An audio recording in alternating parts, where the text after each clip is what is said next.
Mirë se erdhët të dashur binjak në letra të rrëfejnë, do ju bëj leximin unë Diana. Dhe pyetja ime është e ardhmja dhe si mund të arrim aty, çfarë s'duhet të bëjmë për të arritur aty ku dëshironi. Po fillojmë me ardhmja, nisëm me magjistarin të dashur binjak. Kjo letë tregon se përpara keni një shans të ri, mundësi për të filluar diçka nga e para. Mund të janë të shumë gjëra, me ide, zgjuarsi, me fjalë. Binjakët kanë gjithçka që u duhet, por duhet ta përdorin siç duhet. Asgjë nuk vjen vetë. Duhet veprim. Pra, këtu tregon për një mundësi të re, diçka sikur të filloni nga e para. Mund të jetë lidhje, mund të jetë punë, mund të jetë një formë apo mund të vinë të rejat në forma apo mënyra të ndryshme. Me njërë pas kësaj vjen kalorësi i këmbanave të dashur binjakë.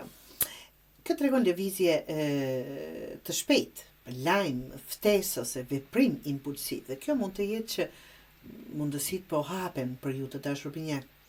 E ardhmja ju shtyn të veproni pa u menduar shumë. Por kujdes, shpejtësia është e mirë vetëm nëse e dini ku po shkoni. Pra, të keni kujdes nga kjo ftesë, të keni kujdes në kuptimin e mirë, absolutisht është gjë e bukur, gjë pak një lajm apo veprim impulsiv do të thosha, të shtyn, të provoni, të mendoni, të analizoni para se të veproni, ta them kështu. Pastaj rruga kalon te 8 të gjetheve të dashur. 8 të gjetheve është një letër që ngadalson ritmin. Dhe këtu tregon që vërtet do punoni apo do veproni me një analizë goxha të thellë, mençur, ta them kështu. Kjo letër, si thashë, ngadalson ritmin, ajo tregon punën, përkushtimin dhe nevojë për fokus. Përkushtim absolutisht, por nevojë për dhe fokus të qëndroni aty për çfarë jeni nisur. E ardhmja ju thot qartë, një gjë në një kohë të dashur binjak. Prandaj dhe fokusi është shumë rëndësi, jo shumë gjëra dhe t'i bëni lëmsh. Nëse shpërndaheni pra në shumë drejtime, nuk do të mbaroni as edhe një gjë dhe do ngelen të gjitha në ajër. Më pas shfaqet trolli të dashur,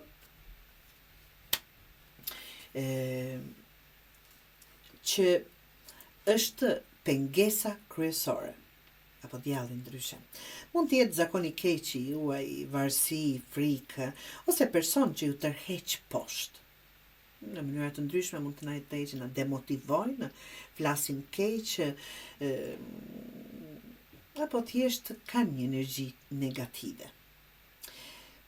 E ardhmja ju paralajmëron, nëse nuk e përballni apo e përballoni këtë pengesë të dashur, do t'ju bllokojë dhe kur gjërat po ecin mirë. Do thotë, edhe atëherë kur mund të jetë nivesi juaj, mund të jetë një person, mund të jetë, është thjesht një paralajmërim që diçka mund t'ju bllokojë, edhe atëherë kur gjërat po ecin goxha mirë, pra t'ju bllokojë.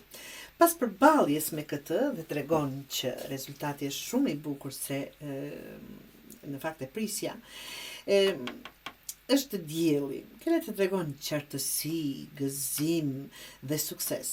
Gjërat fillojnë të dalin në dritë, si në dritën e diellit, absolutisht. E ardhmja bëhet shumë më e lehtë dashur binjakë, më të hapur dhe më pozitive. Këtu shihet rezultati punës dhe zgjedhjeve të sakta të juaja. Pastaj, leximi mbyllet me kryepriftëreshën, ta them apo intuitën, kjo letër ju kthen brenda vetes.